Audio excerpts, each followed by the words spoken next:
I'm Helen Armitage. And I'm Chris Webb. And you're listening to The Next Normal, the podcast that explores the impact that the COVID-19 pandemic has had and continues to have on different individuals, organisations and sectors, spanning the world of business, education and careers. On The New Normal, we heard from a range of individuals about how they were adapting to a challenging climate. And we're now taking this one step further as we look to the future and quiz another slate of fantastic guests about how they're planning for the unknown, what different sectors are doing to adapt, and whether any green shoots of optimism are starting to appear in the wake of the pandemic and subsequent lockdown. Thank you for joining us as we explore what the next normal might look like for all of us on a local, national and global scale.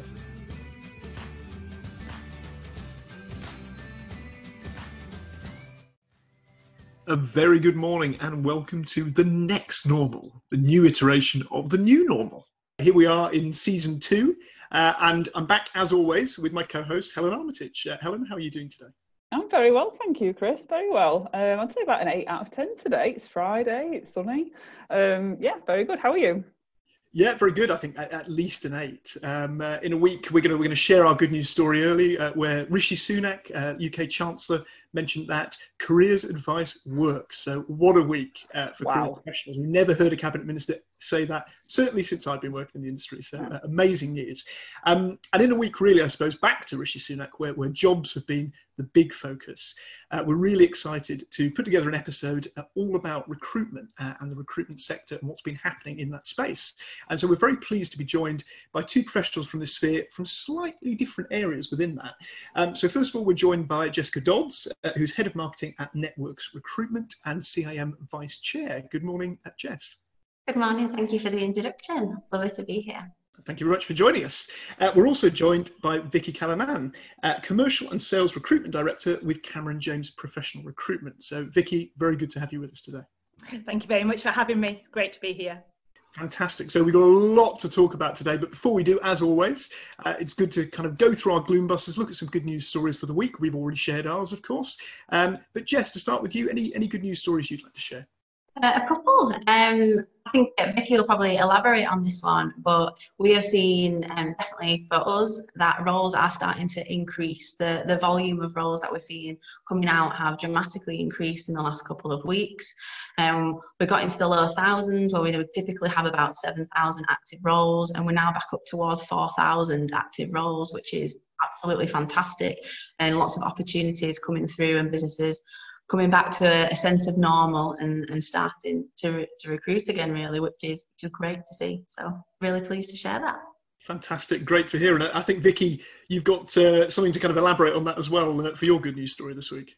Yeah, following on from Jess, very much the same. The roles have dramatically increased over the last couple of weeks, getting back up to a newer normal kind of level of recruitment. We're not quite at where we were, but it's definitely increased. But the great thing which has appeared over the last couple of weeks is a variance in roles. It's quite clear now that it's not just the roles which are imperative to a business to carry on functioning as they are at this moment in time to move forward. They're actually now bringing in marketing roles, creative roles, project roles. So they're clearly now having that focus within the future as well. So that's brilliant. It's more about forward planning as opposed to just survival. So that is very, very positive to hear as well. Really interesting to hear from both of you, and I think particularly challenging a bit of the narrative we're seeing in the media as well. So great to hear. Helen, over to you. Yeah, really positive to hear, and it's great to hear that it's not just all about survival anymore. That there is some kind of forward thinking and forward progression going on there. So just to kick off, then, I know you've both kind of experienced some slight upheaval during the lockdown, which has been quite interesting to hear about for me and Chris offline of this. But yeah, if you could just elaborate and tell us how COVID-19 has impacted you both professionally and personally. Well, I actually started a new role 2 days before we went into lockdown, which has been a bit of a roller coaster ride and used to using the technology and working from home, which is great. And I think that we should be very grateful for the technology that we've got nowadays to be able to do these video calls and to connect with people on different platforms wherever you are in the world. And I think we'll discuss that becoming a bit more of the normal later on. I think it's been interesting also coming into the recruitment sector because typically hit hard by recessions and by bits in the market because people will be pulling back, pulling budget and reflecting on whether they can push forward and look for growth. But the one thing that I'm pleased to share and probably talk about today is how different sectors are impacted, and that there have actually been sectors that have been resilient in this climate or are actually actively recruiting because of the type of work or the nature of the work that they're doing, such as FMCG or manufacturing. So it has been quite an interesting time, and I'm in a marketing role. Therefore, I'm reaching out to these industries and looking at new business opportunities. And I think some sectors have actually taken this time to review their strategy and look at where they're going forward and look at the tools and the services that they're utilising, which has been an opportunity that they wouldn't normally get. So we've been able to connect with those people and start to build those relationships to help them strengthen themselves for future, which is quite refreshing and a positive thing really in what could be seen as quite a challenging time. But it has been an interesting experience starting a role in COVID, and I'm sure Vikki can also share a little bit of insight on that too. Yeah, definitely. I mean, that's great. Thank you, Jess, for sharing that with us. And yeah, I'd just like to say, I mean, I think it does feel like we've had a bookend really. The old normal was then. It's changed. Now people have had that time to really reflect and think how they want to change moving forward. And now we are in, as we say, the new normal, and things are going to be very different going forward. Vikki, how's it been for yourself? So quite a roller coaster. So I had only been with my previous company literally 4 months, as I had my role terminated because of COVID. So, and literally was the termination notice was a couple of days before the furlough announcement as well. But I understand why businesses quickly close down or kind of cut off certain areas, you know, to actually protect themselves. I do understand that, although it was quite worrying at first, but then but as what Jess reflected on, I think a lot of businesses and individuals have also used this time where it has almost put up, well, we've been put on pause, which, you know, it never happens. We never have this opportunity to just stop, but we've been forced to stop. And having that has actually led to an opportunity. So now I've started my own independent business within recruitment under the umbrella of Cameron James, and which, if I'd not had this time to actually think about it, look at it seriously, investigate it, I don't know whether I would have had the time or the energy to actually start this. But it's actually been a blessing in disguise, which is kind of a strange thing to say because you don't want to ever lose a job. What I have found is that it's really helped me to understand individuals who I'm talking to about recruitment as well, because I would say probably 8 out of 10 people are actually looking for work because they have lost a job as a result. So I can relate, I can empathise, and I have literally been in their shoes. So it's good. It's not just somebody kind of saying, yes, I'll help you find a job. I can actually understand and empathise, and actually, you know, I'm there to try and find them work as well and move them forward. So it's good. Yeah. I was thinking about this actually when I saw the announcement this week about the new JCP work coaches they're looking to hire. And I thought, you know, I wonder how many people that get those jobs will have been people that have been made unemployed during the pandemic, and thinking, well, that you're absolutely right. There's that element around empathy as well. So really interesting to hear that. I mean, you've both mentioned there adaptability being the key word, really, both from a business sense and, you know, from an individual sense. So I guess based on your recent experiences, it'd be quite useful for us to know how you feel, perhaps within the recruitment sector, there's been that adaptability, or with the kind of industries you've been working with, how sort of companies and businesses have adapted to that, and what that might look like going forward. So Jess, we come to you first on this one. As I said, with the emphasis on technology, we work in software and services, so ever so slightly different to what Vikki's doing, and we support larger businesses with their applicant tracking platforms. And I think people have been actually reviewing the tools and technology that they're using because they need to be able to collaborate from wherever they are. They need like a central place for that technology. They also need to know that everything's compliant, that the data security is in place, and that no matter where an applicant is in the process, if somebody's put on furlough or they're not able to, there's one solid place where people go for that base of information. So actually that's been quite a positive during this time. And also that people have been looking at other parts of the recruitment process. So obviously you've not been able to do physical face-to-face interviews, so people have been needing video conferencing technology, so there's been a big push to be able to get integrations with Google Meet or Microsoft Teams so that people can connect on whatever platform works for them within the business.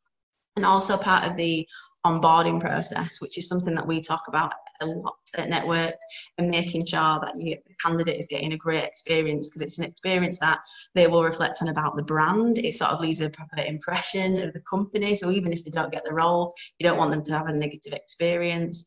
And onboarding, part of the onboarding experience is coming into the office, meeting the team and getting to know people. So you need to have a platform that has those videos and that content that gives that personality. So I actually think that people are having to adapt to move more of that aspect, that face-to-face aspect online, and try and create that same friendly vibe online. Is interesting, but also an exciting time to be able to support people and businesses who are doing that. Yeah, fantastic. And I think similar challenges around sort of on-campus recruitment that we've been reading about recently. Rebecca Fielding from Grad Consult wrote a really good article about this, so well worth checking out on LinkedIn. Vikki, when we've spoken previously, you've mentioned about particularly working flexibility within your sector and work-life balance. Could you kind of expand on that a little bit for us as well? Absolutely. I mean, exactly what Jess was just saying, with having these platforms and all the different social medias, meeting rooms, everything, it's just brought it so much easier for a working life balance, flexibility. For years, I've struggled with organisations or businesses where I've come up against challenges where I've needed to request some flexibility around hours, whether there's possibility of working from home one day a week, just to have that work-life balance. And it's not always because it's a working parent. It's, so, you know, we all have different things within our lives where we just need that flexibility at the beginning or end of the day sometimes. And it's always been seen with quite some resilience. It's almost been seen like it's a skive action, like it's like there's an untrust there, which has been very much of a negative in the past. But this has absolutely 100% proved that we can work from home.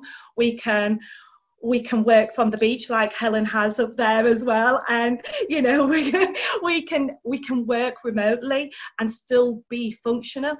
And the irony in it is where there's been a caution to it beforehand of productivity.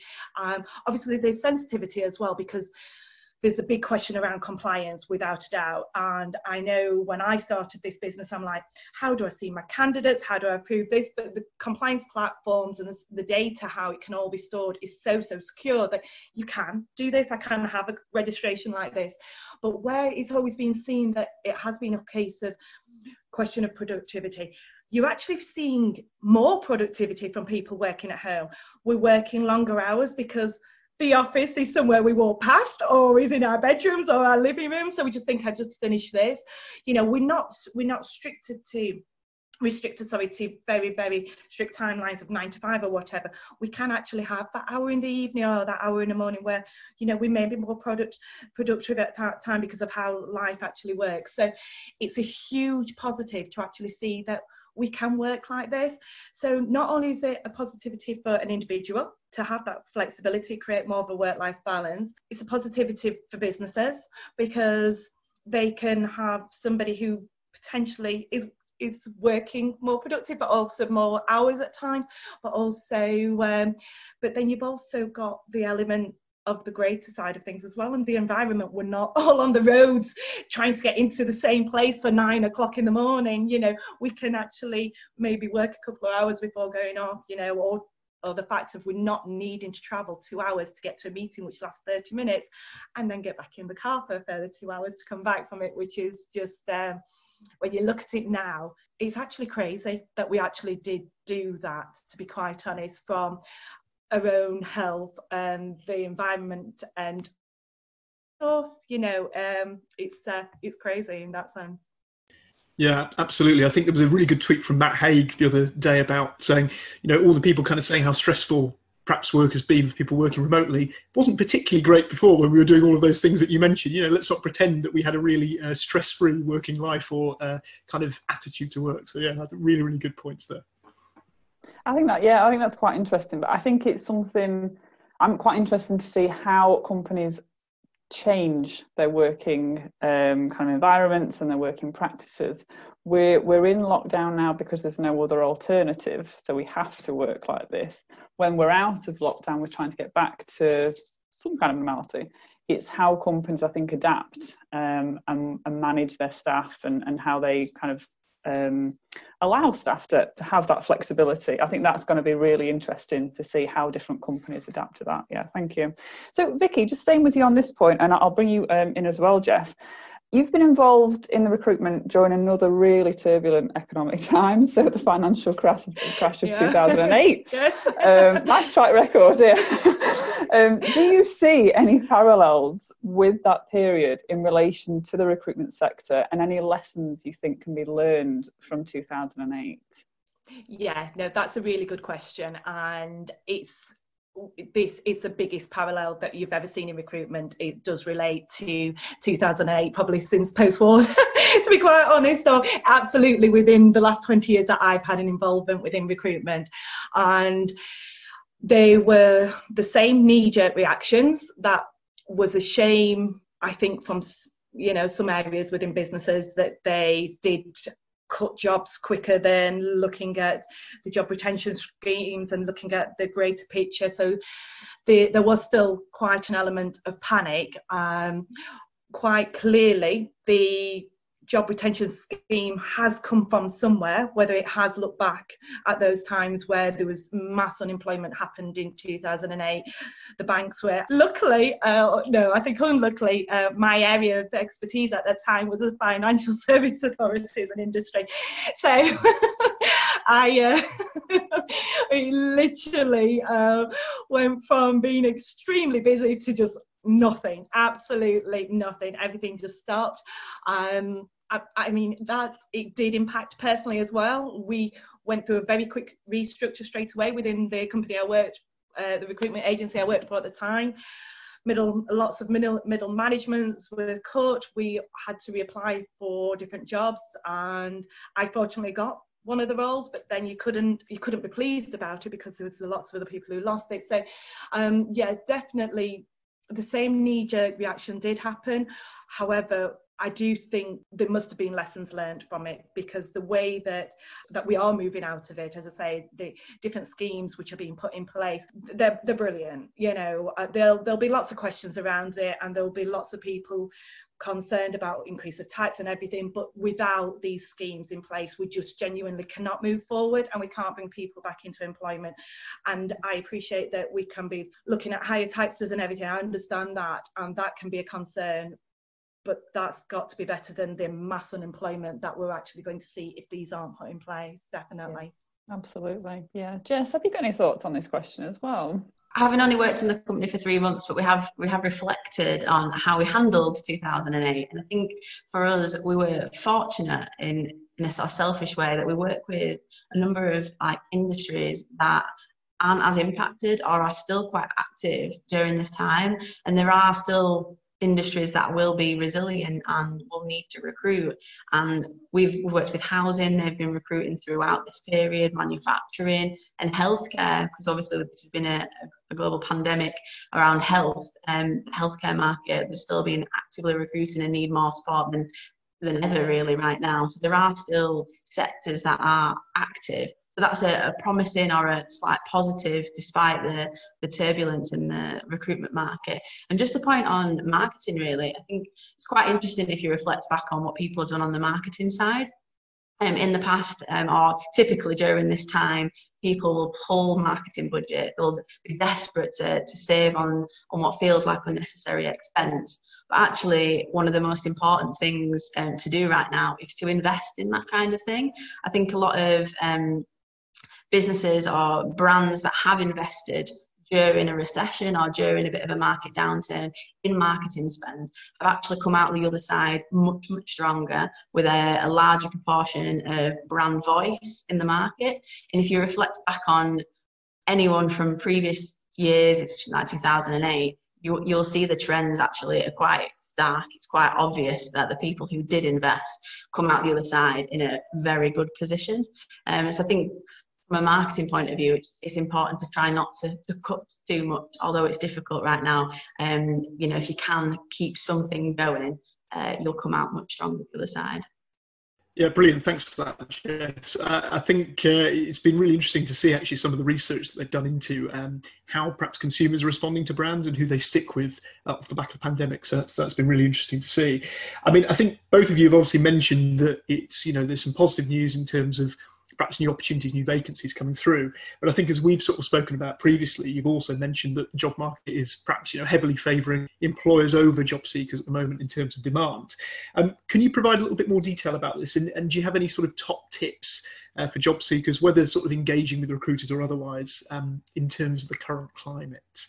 I think because there is a lot less jobs, but a lot more candidates in the current climate, that there is a little bit of a switch in the position. I think beforehand, candidates had a bit more choice and could have a little bit more bargaining power when they were going for opportunities, because they got the skill set that people were looking for. And I think that really a switch. And I think Vikki will share a bit of information on that, and then I'll come back and share some. Yeah, no, so without a doubt, it's a client's market at this moment in time, and it has been the candidates market for quite a few years. I mean, we've just talked back in 2008 and we saw that absolute complete landslide that it did go to being a client's market when it came to recruitment. However, I would say definitely probably over the last 8 years, it's very much been a candidates marketplace. Candidates, as Jess said, have had a lot more bargaining power, negotiation power. But on that note, I don't think that candidates need to just accept anything as well, because things are starting to move, the variation in the job roles and the number of roles coming through. And that will just continue, you know, that it is moving forward. And I do hope that will just continue to move forward and forward. However, it is definitely a client's market at this moment in time. One of the key things that I've noticed is the length of time that clients are taking throughout the whole interview process, the selection process. Not all, and it's not just being the ones that Cameron James are working with. I have a lot of friends within recruitment across quite a lot of different agencies, whether they've been, you know, the huge high street ones or independent ones, and I've had a lot of feedback. I've had a good chat with them over the last week to get their feedback and thoughts on this. And they're saying exactly the same. You know, they've got some jobs that they've had come in at the end of February and they're still going through the interview process. They're still keeping we're still keeping candidates warm. I don't know if that's a great thing to say or not, but we're still having to keep candidates warm. But the thing is, clients know that those candidates don't have the same amount of options, and there's a lot less risk of losing them. There's further hurdles within the interview process, where before you'd see a lot of times maybe a one-step, but a two-stage interview would be kind of an average, where now 4-stage interviews seem to be becoming more and more the norm, and which wouldn't have ever been seen for certain roles beforehand. So the clients are pushing, but on the same note, they know that they have that power, and there's such a wealth of excellent candidates out there that they want to take, the absolute best candidates that can be providers, and it's understandable. They want to actually reap some reward from this time and actually bring those great candidates into the workplace. What I would say as a tip for people who's currently looking for work is, that there's wealth of different sites that can help with your CV tips and all of that side. But it's more, right down to the spelling and the grammar. It has to be perfect. It has to be perfect. But get out on LinkedIn. The social media platforms are a big way in. There's a great society on social media, especially LinkedIn, where the amount of help that everyone is giving everyone else, the community that's been brought together from this pandemic is absolutely brilliant for within the workplace. And you've seen everybody either share jobs which are out there or share an individual story to say, this person's looking. I know that right at the beginning, I remember that Chris shared mine as well, that I'd lost my role. So, but it's helped. It's absolutely helped. Even though the company directors of Cameron James, I actually worked with one for 10 years within a previous recruitment agency, but it was actually on LinkedIn that she saw that I was available. So she didn't realise, you know, you don't talk to people continuously and text everyone to say I've lost my job or anything. So make sure you're very, very present and be smart as well. I mean, Jess will be a lot better at this with the marketing tips, but be smart about the way what you're posting and that it is actually attracting the right people straight away. I mean, I think I'll pass the top tips for the marketing to the marketing expert now. Thank you, Jess. No, you're exactly right. One of the things I was going to say is being more active on social and using keywords. I know this is a very marketing thing, but in a way, when you're looking for a role, you are marketing yourself, and using keywords and phrases in your CV, key skills that you know people will be searching for, because people can, if they're using like an applicant tracking system or something, they can search for certain skills and it'll flag CVs that have got that those words present. And the same on social media, you're using the hashtags at the bottom of your posts. If you're tagging in people to try and get the impressions up and the reach out there, and using the phrases that people will search for when they are looking for candidates in your sort of skill set, and also making sure that when you are doing these posts, be yourself, be honest and be authentic. There's nothing worse than fake posts on social media. It is a community, and I think now more than ever, like Vikki said, people are being more friendly and sociable on these platforms, because we can't go out and do it. So we've got to do it on these sort of platforms, and people are willing and desperate to help others. So you will get shares and you will get comments, and people will support you. And I've lost count of the number of people I've seen that have actually found their roles through social in the recent weeks, because people are just so desperate to support others. And my other tip really would be to practice using video. And I think it's quite a daunting thing if you're not used to using video as a technology for interviewing. It's already a nerve-wracking experience, but give yourself time and do test runs yourself, record yourself, get used to it, and it will become more familiar, because I do think that video interviewing and use of video technology is here to stay in a positive way. So I think we all need to learn the skills that we need to sort of get used to this and perform to the best of our ability using these platforms. If I can just add just literally to what you just said there, Jess, and you know, I think there's a number of recruitment agencies actually doing this side. You're completely correct. Using the video technology is absolutely paramount. I mean, we all have kind of issues when we're doing things and setting things up, but what I'm doing with candidates prior to interviews is doing Zoom calls. You know, we've had so many phone conversations, but then I get a Zoom call set up, because there's a two-way side of things, because there's a sanity check that the person that you're putting forward is, you know, it's like, right, we need to maybe be a little bit more kept or whatever, get out of your joggers and your t-shirt. You are going to be going for an interview. Let's prepare ourselves a little bit more. But it's being able to have that presentation, have the eye-to-eye contact, because it's so paramount, that eye-to-eye contact when you are going for a job.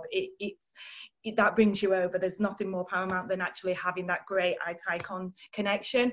So being able to do the Zoom calls, it's a great way for any recruitment consultant to actually, you know, give their candidate then the best opportunity going forward into that interview as well, because you've got rid of the nerves and you've actually already prepared them, and you know, you've probably commented on the background already, or the name that comes up on the screen, you know, and you know, so just little tips like that. But it's about making sure that you're already prepared to the best ability right at that stage of going forward for interview. Brilliant, thank you. That is literally the best advice, best tips we could possibly hope for. So thank you both, that's absolutely brilliant. Okay, coming towards the end of the podcast then, we've got one of our new features, which is Top of the Pods, which is where we ask our guests to provide their recommendations for podcasts that they're listening to. So Jess, have you got any podcasts that's kind of taken your fancy this week or in recent times?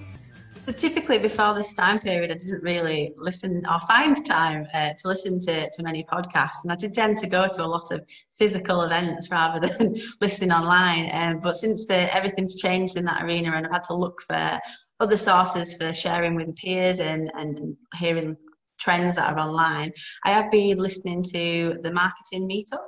they do like online events and sessions and podcasts, and that's really for the marketing community to connect. And it's growing. I've been on a couple where there's been like 1,800 people listening live, which is phenomenal. And they've grown dramatically in the last few years.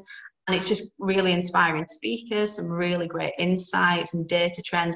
There's so much content going on. And if you look at what they're sharing 4 or 5 things per week. So there's lots for different audiences there. And also just sneak in a little plug for a friend who is doing setting up a podcast called the Secret Engagement Podcast. And this friend of mine runs an events company, and she's fascinated by the psychology and the motive for people making decisions, buying decisions, going to events and things like that. She's sharing some of her insight and experience, and that's coming soon. So a pod in the pipeline. Oh, nice. Very good, very good. Be sure to listen out for that. And Vikki, have you got any recommendations? I mean, from my side, it's a recommendation, but it's very quite specific, because in my spare time, I'm doing a Spanish degree. I don't know when that spare time is. I very much listen to a lady called Andrea Algar, she's Colombian. I've used her as a learning tool. So she does some great YouTube videos as well, as more of looking at the grammatical side, but she does some brilliant podcasts, and they're always very topical, very current. And I really like it because there's not just the element of the Spanish learning and being able to keep my mind active with that. You're hearing a different take of what people are actually, I don't want to say suffering, but suffering or experiencing in different parts of the world. It's quite vocal, as in it's very transparent. It is what it is. It's not over edited. So I have really, really enjoyed listening to her during this time, because I've just found that you get a different aspect to what you'd hear kind of like on mainstream news of what is taking place in different countries and everything. So yeah, it's been really, really good and educational. So the final piece brought in new for season 2 is we're asking guests what they think the new normal will look like for their sector going forward. As we're coming out of lockdown, hopefully things are getting back to some sort of normality. What do you think the recruitment sector, and possibly your role as well, is going to look like in this new normal? I think similar to the kind of things we've discussed is, I think the work environment will definitely be more flexible. Like Vikki was saying, I think people have really proved themselves during this time that they can be trusted, they can be productive, they can work from home and be actually probably more productive in some cases, actually, for some roles. I know myself that you feel like you work longer hours because you just start straight away as you wake up, because you're already in the office, so to speak.